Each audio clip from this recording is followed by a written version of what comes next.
Beams can also be inserted using the recognition from 3D magnetic grid feature.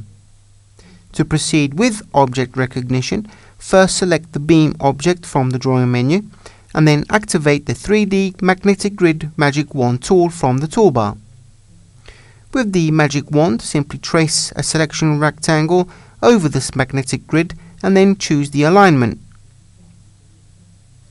The beams now inserted follow the geometry of the magnetic grid, and the size is set out in the section field.